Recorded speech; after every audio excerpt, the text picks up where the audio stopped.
Thanks, Cathaoirleach. Minister, first of all, you're very welcome. I just want to congratulate you on your new department, and I'm more than confident that you'll serve this department with distinction as you did in your previous department.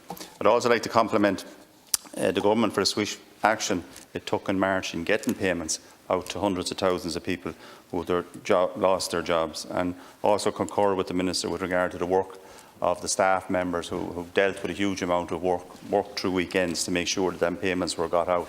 And we must also compliment our leader, former Minister Regina Doherty. I'll be supporting the bill. I think it's important, and what's stated on one of the second last pages, that we're protecting the position of employees in terms of their entitlements for social insurance benefits, and I think that's extremely important.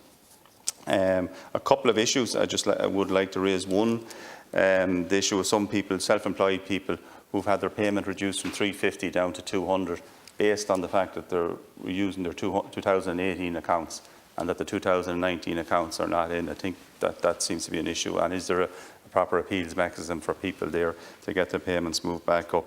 I'd also concur with a number of other senators in relation to the issue of some businesses struggling to get people back to work due to the fact that their wages are actually lower than what the payment is at the minute.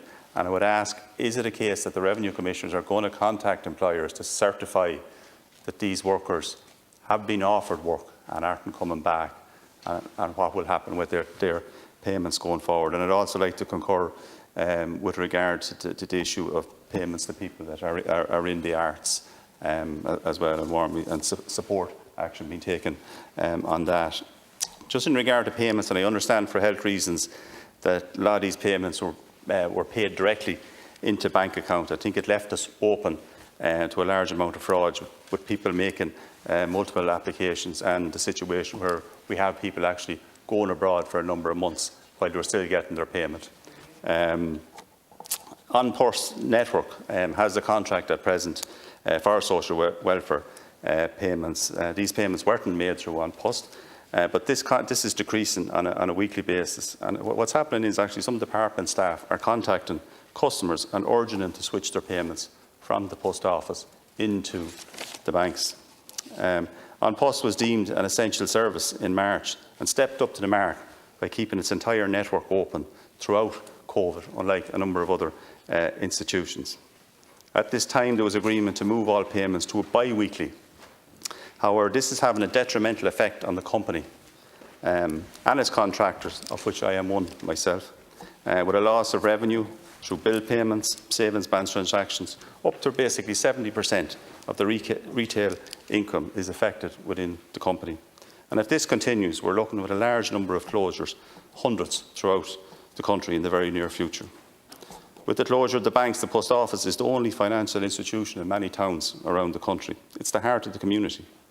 The loss of the post office will affect numerous other businesses within those towns and villages due to the reduction in footfall. And this is something we do not want as we try to restart and rebuild our economy.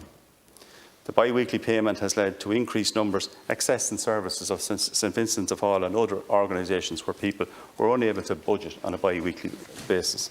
So really, in short, Minister, I'd ask that the Department would indicate when payments, particularly pensions, I know that some job seekers have gone back to a weekly basis, but when the pension payments will return to a weekly basis. And I understand that NEFIT have concerns with regard to that, totally understand that, but I'd like to get confirmation that that will happen in the future.